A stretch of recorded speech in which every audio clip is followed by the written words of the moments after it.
बहुत ठंड लग रही है, मेरे लिए गर्म कपड़े ला देना।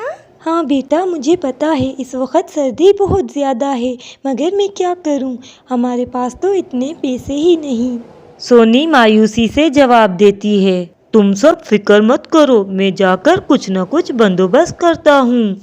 पापा कबूतर उनको दिलासा देते हुए कहता है, लेकिन वो खुद भी नहीं जानता था कि इसे जाना कहाँ है। इधर कबूतर को गए थोड़ी ही देर गुजरी थी कि तेज हवा की वजह से इनका घर हिलने लगता है और वो दोनों माँ बेटे समझ जाते हैं कि उनका घर गिरने वाला है, इसीलिए वो खिड़की के जरिए घर से बाहर निकल जाते हैं और इनके बाहर आते ही इनका घर जोर से जमीन पर गिर पड़ता है। वो दोनों उसी दरख्त पर बैठ जाते हैं और अचानक वहाँ पर कबूतर आ जाता है। कबूतर ये सब देखकर बहुत परेशान हो जाता है।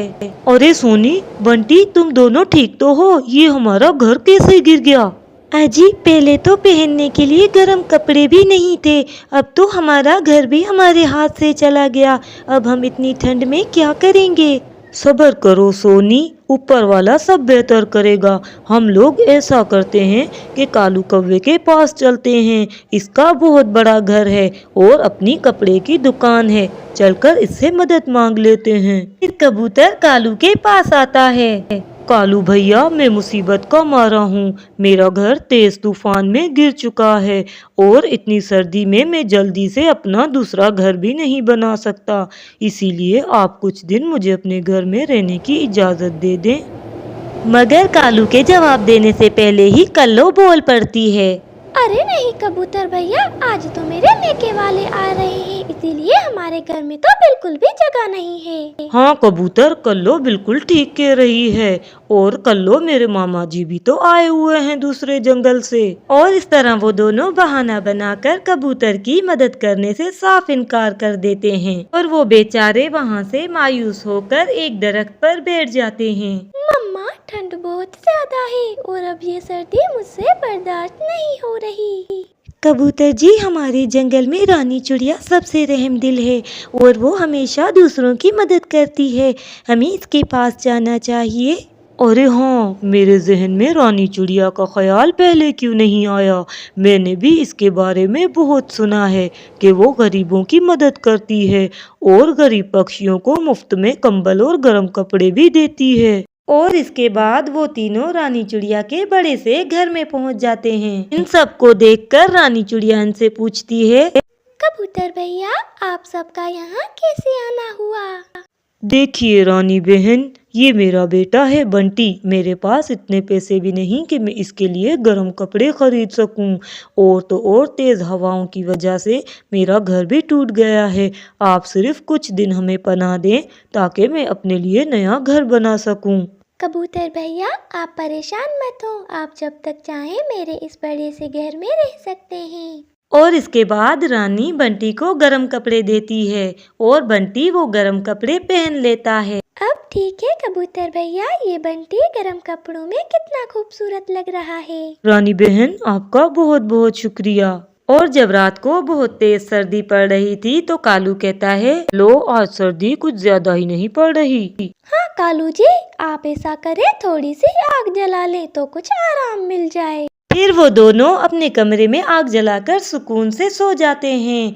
थोड़ी देर गुजर जाने के बाद इस आग में से चिंगारियां निकलकर घर को लग जाती हैं और फिर वो आग सारे घर को अपनी लपेट में ले लेती है। बड़ी मुश्किल से कल्लो और कालू अपनी जान बचाकर इस घर में से निकल जाते हैं, मगर इनका घर और इनके घर में पड़े हुए बहुत से गर्म कपड़े जलकर राख हो जाते हैं। कालू जी, ये क्या हो गया? हम तो बेघर हो गए, अब हम इतनी सर्दी में कहाँ जाएंगे? हाँ कल्लो, अब तो हमारे पास पहनने को गर्म कपड़े भी नहीं। फिर वो रात गुजारने के लिए एक दरख्त पर छुपकर बैठ जाते हैं।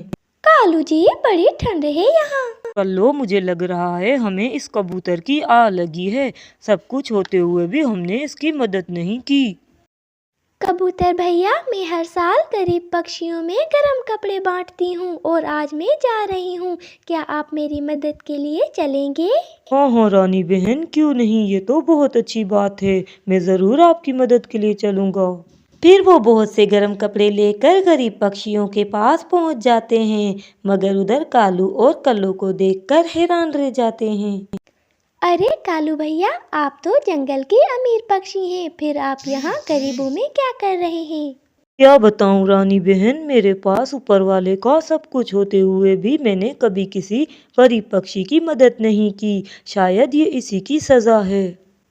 देखिए कालू भैया, हम जिस आराइशों में ज़िंदगी गुजार रहे होते हैं तो हमें एहसास भी नहीं होता कि जिनके पास सर्दियों की सर्द रातों में सोने के लिए गर्म बिस्तर तो क्या गर्म कपड़े तक नहीं होते, वो पक्षी कैसे जीते होंगे। हम खुद तो गर्म बिस्तरों में और गर्म हीटर चलाकर सो जाते हैं, मगर इन गरीब पक्षियों के बारे में बिल्कुल नहीं सोचते, जिनको इतनी तेज सर्दी में छत तक नहीं होती। इनकी जिंदगी कितनी मुश्किल होती होगी। इसीलिए हमें ऊपर वाले का शुक्र अदा करना चाहिए कि इसने हमें देने वालों में से बनाया, ना कि लेने वालों में से। आप ठीक कह रही हैं रानी बहन, अब मुझे एहसास हो चुका है, अगर आप ऊपर वाले की दी हुई नेमतों का सही इस्तेमाल नहीं करते तो वो आपसे सब कुछ छीन लेता है। मुझे अपने किए की सजा मिल चुकी है। कालू, तुम्हें अपनी गलती का एहसास हो गया है, इसलिए तुम फिक्र ना करो, सब ठीक हो जाएगा। फिर कबूतर और रानी इन सब में गरम गरम कपड़े बांट देते हैं और वो सब पक्षी बहुत खुश हो जाते हैं।